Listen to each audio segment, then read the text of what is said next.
Welcome to Campus Connect on Morris Educational Television.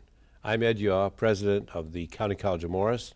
I'm pleased to host today's program, sponsored by the Morris Area Consortium for Local Educational Television, a cooperative effort by Morris County schools, colleges, and public libraries, to bring you information on key issues in education. On today's program, I'm very pleased to be joined by Dr. John Connolly, the president of Sussex County Community College. Welcome, John. Delighted to have you here and have you on our campus. It's great to be here. Well, before we talk about the college, and we have lots to talk about today, I think it would be helpful if you might share with us perhaps your own personal background and how you went from a small boy to the president at Sussex County Community College. Well, I obviously won't inventory the entire journey, but I think that it's relevant that I got my master's degree studying trees and forests and how they function. It's very complex systems. And then I went and got my Ph.D. at the University of Maine. I continued to study that as a biologist. And my hope was not to go to the U.S. Forest Service, but to, in one way or another, influence others, impress upon them the importance of the environment, impress upon them the importance of the sanctity of life with respect to our Earth and how that functions. So I ended up teaching college. I started that at Allegheny College in Western Pennsylvania, got a chance to do that. It was different than the kind of research environment that I had when I was at the University of Maine. In Maine, it's spruce fir ecosystems for the most part, and it was cherry sugar maple in Western Pennsylvania. And I felt the need to get back to the ecosystems that I knew the best and enjoyed the most. And I went back to Maine after just 1 year and went to Husson University. And I was a faculty member there and research scientist for almost 10 years. And during that time, while I'm teaching students, I also had the opportunity to serve as the Faculty Senate President. Actually, in pretty short order, I became the Faculty Senate President. And as a result of that experience, I learned and got an appetite for leadership and what leadership means, the difference that it can make, what you can impact if you choose to contribute in that way. So that started me along the trajectory of contemplating what it is I am doing in what I am doing to try to make some small difference. And I think that we all are looking to do that. Whenever we choose a vocation or an avocation, it's to make a difference somehow. And what I learned is that I had a real appetite for this, for academic leadership, honoring the academy, supporting faculty, finding a way to feed that and nourish that so that then those excellent instructors and excellent structures and processes that support the academy could serve students. So I made a dramatic break. When I was at Husson University, I then moved to Texas. And I did two things there. I went from Maine to Texas, which is a pretty big leap, culturally and otherwise. But in addition, I went from faculty and research, as well as my administrative duties as the Assistant Chief Academic Officer, to nothing but administration. And that was probably the most difficult decision. That's a big jump. You leave behind some elements of the academy, even though you take on others. But I did, in essence, abandon my research, and that was a difficult thing. The pursuit of truth, in one way or another, is important to me. So I was the Dean of Math, Science, and Healthcare in Texas at Lone Star College, which is a very, very large system. And then after 2.5 years doing that, there was a Vice President of Academic Affairs position open at Northern Wyoming Community College District, two colleges, 100 miles apart from each other, Sheridan College and Gillette College. They were residential in their nature, so they had residence halls. So I went from a commuter college environment, very, very large, to a small 2,000 to 3,000 student district with grand total of 600 beds of residents and student activities, athletics, intercollegiate athletics, which is something that I wanted to do. That was very, very enjoyable. I knew at that point, after that experience, I wanted to become a president, again, to make a difference. And that is the result of having been the interim president in Northern Wyoming Community College District for about 6 months. I was hired. My boss left in 4 months. I then found myself at the helm for a very brief period of time. and was very gratefully relieved of that presidential duty because I was really itching to be a chief academic officer. And Paul Young took my slot, and so it's odd enough, he was working for me when I was the interim president, and then I was working for him when he became president. But that worked out just fine. And then I made the transition back to Maine because there was an opportunity there to serve as the college vice president and an opportunity to gain more experience in facilities management and again have another experience and exposure in a different kind of a system. So that was useful. My boss was maybe 45th, so to speak, in command of the World Bank. Okay, so, and in the World Bank, very large organization with a heck of a lot of money. I do not know if I've worked with someone smarter than that. He could read an enormous amount and comprehend everything very rapidly. And to compete with him at the table was a pleasure, but you really had to be sharp. You had to be on top of it. So I learned an enormous amount about quantitative analysis and so forth. He frankly learned a heck of a lot from me about community colleges and the academy, though, because he was a World Bank guy coming in to run a community college, and that was a sort of an odd blend. But I learned a great deal there. There was an opportunity at Sussex County Community College to serve as a president of an independently operated Board of Trustees operated college in a rural environment in northern New Jersey, which is where I grew up originally. So when I left for college to go to Maine, I was born and raised in Basking Ridge, New Jersey, and so this is my first time coming back to live since I was 18, and it feels incredibly familiar and quite wonderful. That's great. Well, and it's a beautiful part of the state, Sussex County, where you're currently located, and as we've discussed before, I have spent a lot of time in Maine, so I'm a huge fan of the wilds of Maine and the wonderful forests that are there, as well as the national parks. So it's good to have you back here in Morris County and in New Jersey.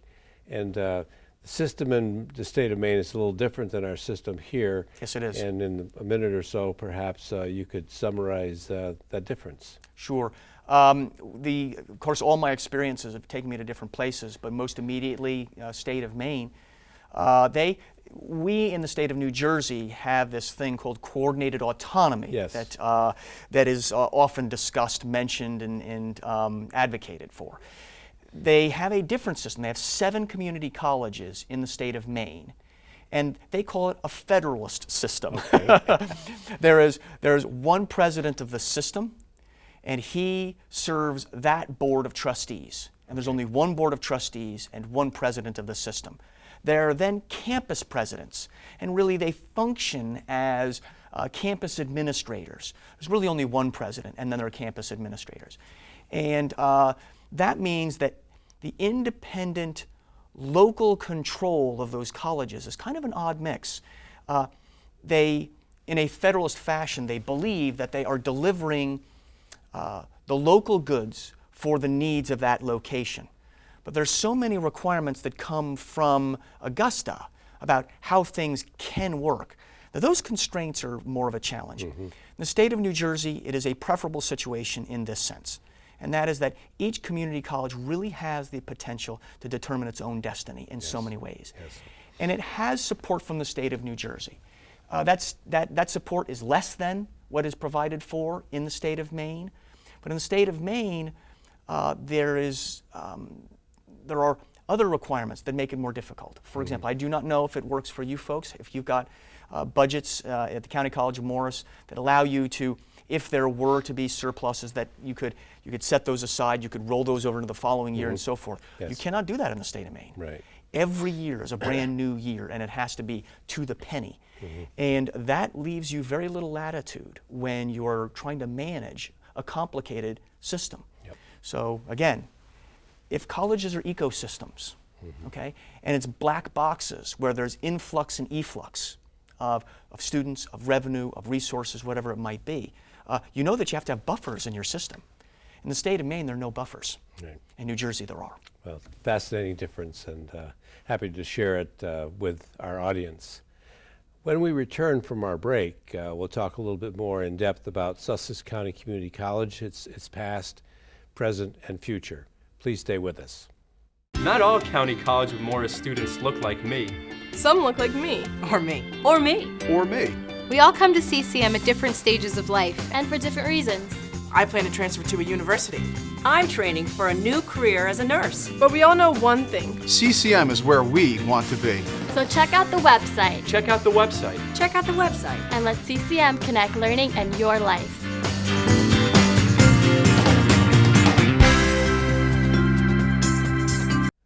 Welcome back to Campus Connect. I'm your host, Ed Yaw.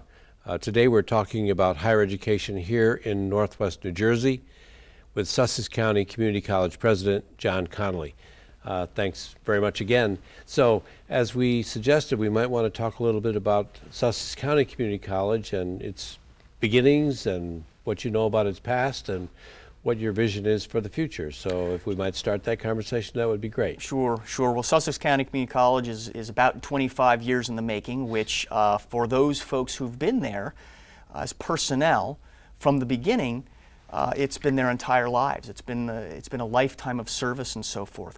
But Ed, as you and I know, in the lifetime of a college, that's in its infancy. Mm-hmm. And so we really need to be thinking about and making decisions right now that are going to impact things for the next 50 and 100 years, frankly. So if we build a building today, you need to make sure that you're not only building the building, but you're preserving the opportunities for the future on the campus. So master planning and placement of these things is certainly key. For the length of time that Sussex County has been serving students, it is primarily focused on its transfer mission. It has viewed its role as trying to get students from high school in particular into a good position, saving money, academically prepared with the foundational classes to move on to a four-year institution, secure their Associate of Science or Associate of Arts degree, and then move on to Rutgers or William Patterson or Drew or wherever it might be. And that's a very, very important function, and it has done that, in my opinion, very well. Students who leave Sussex County Community College really talk about the experience that they have, its intimacy, the relationships that they build. Because we're a smaller college and because it's rural with its rural mores, that means that that personal connection can actually be executed on. Today's millennials, they are attached to electronic devices, and so that sort of depersonalizes some things. But the honest truth is, we find that they're still craving the personal just as much as ever. Sure. And so they come to us, and maybe it's one is the other. Those that really are craving that, they're the ones who come to us and they get it. Or it may be that they come to us and that's what they get and they fall in love with it. Either way, that's what we are known for doing that. But I would say that, as you know, there is a conversation nationally about the skills gap, the middle skills gap. And we've got white collar and blue collar, but then there's the middle collar in essence. And it basically is those things where technology meets the needs for the economy, and those skills are different. They need to be attended to. And so one of the important points for me moving into the future is what academic programs this college builds for the middle skills gap. If you are a machine tool operator, for example, you and I both know that the computerized numerical control, Mastercam, and CAD dimension of design, that's most of it. Mm-hmm. That's most of it. And then it's setting it up in the X, Y, and Z axis and then pushing a button. It's not about the grease that ends up on your fingers. It's what happens in here. Mm-hmm. And you have to understand trigonometry to get it right. And so the middle skills gap is about acknowledging how advanced manufacturing is moving, as one example. Sure. But even if it's you want to be an appliance repair person, you have to have the same kinds of things. You have to be quantitatively literate and so forth. So we expect that a piece of our future, which we have not focused on at Sussex County Community College, is going to include college credentials related to those skills. And those would serve 37-year-olds, it would serve 42-year-olds, it would serve 18-year-olds. And it would serve 18-year-olds who've been at Sussex Tech, who would then come to us as well. Right. They think that they've got all those skills, and they've got many. But to finish those and refine those skills and build the soft skills in a context of greater maturity, And institutional citizenship is important in the part of the college experience. That's great. Well, that's great. I know that we have a short video and maybe even a PowerPoint that we'll weave into this program now. So why don't we take a quick time out for that to be played for the audience.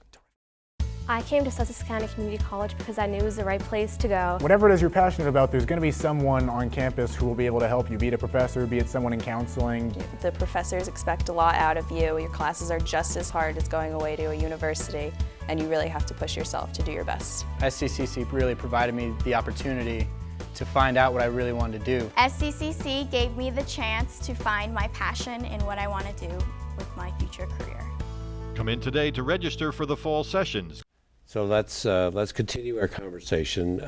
Again, perhaps you could share a little bit about the current status of your institution in terms of what's your enrollment, for example, how large is the campus, those kinds of things. Sure. We very approximately we have about 2,300 students.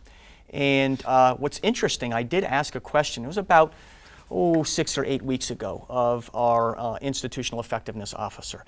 Do we know what, there's the average student and then there's the average student. What is the average student? And I was interested in knowing at the time, what is the average credit hour load that students are taking? Is it 9? Is it 10? On a mean basis, is it 12? And so it is between 9 and 12 credit hours. That's not a surprise.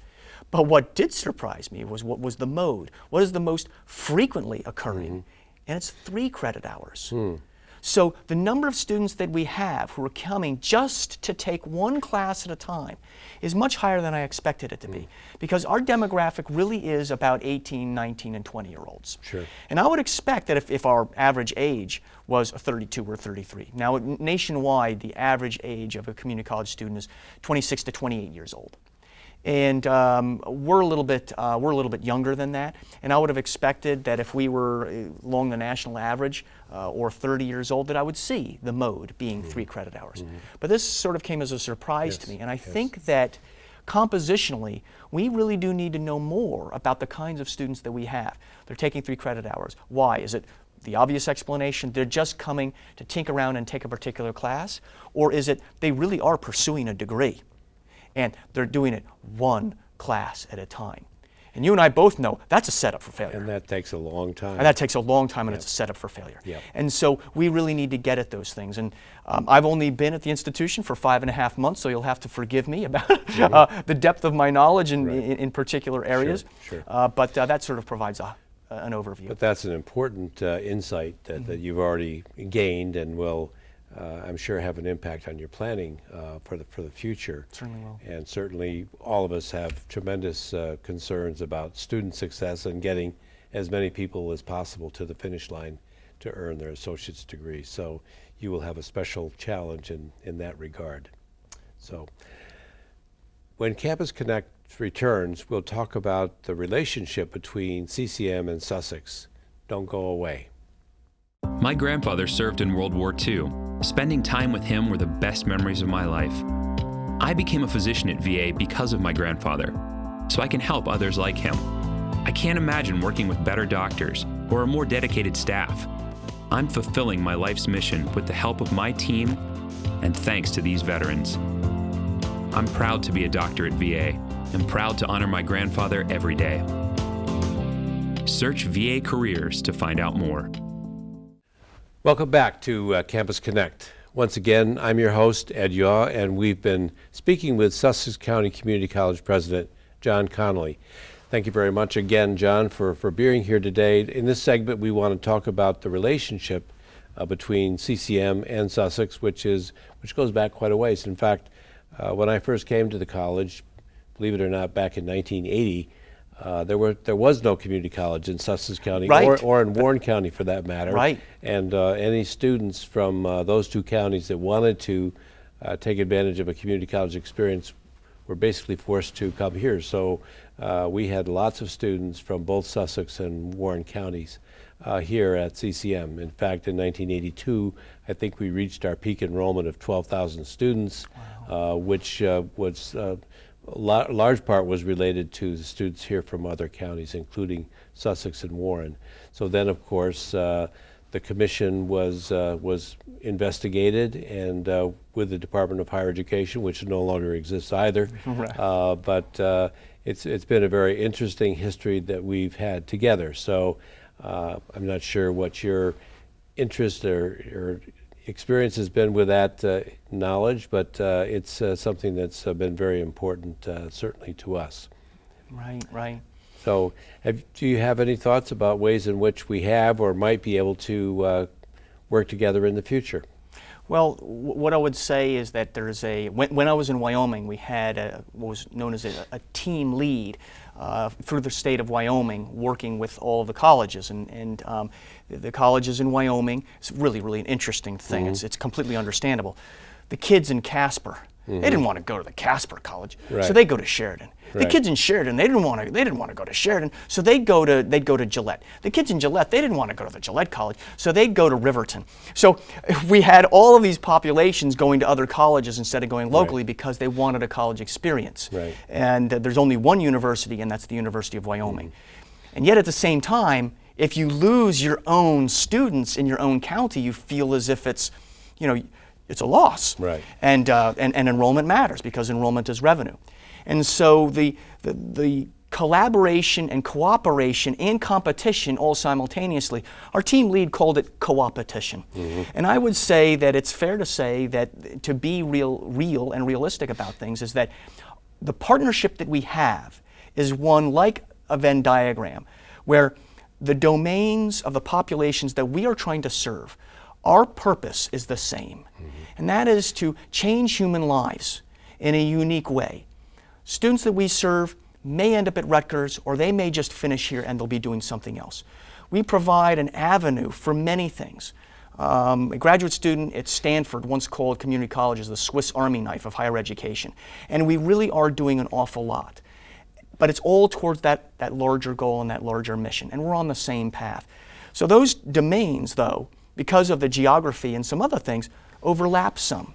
What we need to do is make sure that all of the community colleges in the state of New Jersey, because of online, for example, that reduces barriers of geography, that we are providing value to the students at the same time that we are not doing silly things of redundancy, at the same time that some of the competition makes us both better. And I would say that there are opportunities there. Now, I haven't been here long enough to know where those lines lie for us, but I do know that without collaborations, we will lose our purpose. And where we've got some things that we're doing that might enrich what you folks have got or amplify it, we would want to know what those are, and I'm sure that you folks would feel and think the same way. Yes.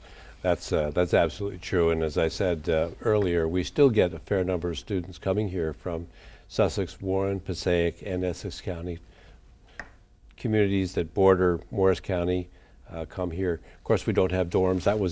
That was might have been a factor in Wyoming, which made it easier for students to leave their hometowns to go to college elsewhere. But we don't have that challenge or opportunity here in New Jersey. But looking back at my own experience working with Sussex, we have had some success in working with some joint programs, particularly in the more expensive allied health areas, and that may be something that we'll want to continue to explore in the future, because some programs are just too expensive for both of us to try to offer. Exactly. And so if we can find a way to do it together, that would make a lot of sense. But at the same time, we want to make sure we're not duplicating programs that may exist at the other institution, so that, and that's part of the process of getting new programs approved in the state of New Jersey. We need to look at unnecessarily duplicative programs or unnecessarily expensive programs. But again, I would be pretty optimistic that we could continue to work together going forward. Of course, I won't be the one that you'll be working with. Right. This is true, Ed, and I have enjoyed our time together. I will tell you, the partnerships are not just about the academic programs, of course, because of the students that we serve. It's the same mission. Sure. We are on exactly the same page with respect to that. Right. We have an obligation however, to also serve our communities in economic development. Yes. And economic development doesn't stop at the Morris County, Sussex County line. That's correct. We have to be collaborating. Right. What is it we're doing to mutually reinforce what we need to have happen for sustainability and economic development in northwestern New Jersey?